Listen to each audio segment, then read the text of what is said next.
wanaume ndio wanamuelezea mwanaume mwenzake, na wanaume tunaweza tukaeleza matatizo yao kwa sababu ar-rijalu qawwamuna 'ala an-nisaa. Jamani, tafadhalini kidogo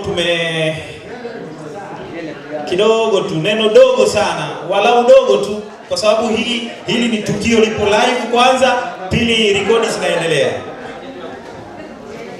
Assalamu alaykum wa rahmatullahi wa barakatuh. Bismillahirrahmanirrahim. Alhamdulillahi rabbil alamin. Wa sallallahu wa sallam wa baraka ala nabiyyina Muhammad, amma ba'd.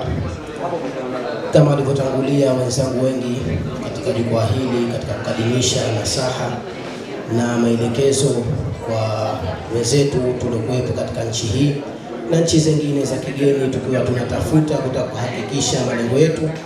Kwa hivyo nasaha vile vile kwa vijana wenzetu wa kiume, kama alivyotangulia MC kwamba kasema tumewaandama wanawake. Hapana, nasaha ilikuwa inakwenda kwa mfanyakazi, pia hao wanaume pia nao wapo kwenye katika kufanya kazi.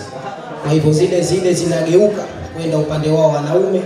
Kwa hivyo kuzidi kukita na kujitahidi katika kuhakikisha malengo. Sitaki kurejea maneno ambayo wameeleza wenzangu waliopita nyuma, kubwa kuwa na subra, kwa sababu pia hawa wanaume nao wana changamoto zao. Hata kama si maimamu pia tuna changamoto kwa watu ambao wanatusimamia, mabosi zetu.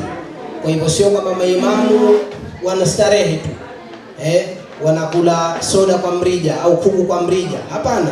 Kwa hivyo changamoto pia vile vile zipo kwa upande wa wanaume wanaofanya kazi kwenye nchi hii, wanafanya kazi kwenye mashamba mazra, na vile vile wanafanya kazi katika misikiti. Kwa hivyo kubwa kuzikabili changamoto hizo, na kama waliotangulia wengine kufuata zile sheria ambazo tunatakiwa tuzifuate pale tunapokuwa kwenye changamoto, na kutokufuata vikundi na vigrupu vya WhatsApp kama walivyotangulia na TikTok.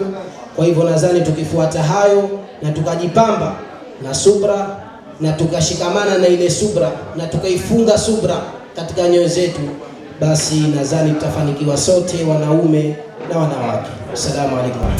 Wa alaykum salaam wa rahmatullahi wa barakatuh.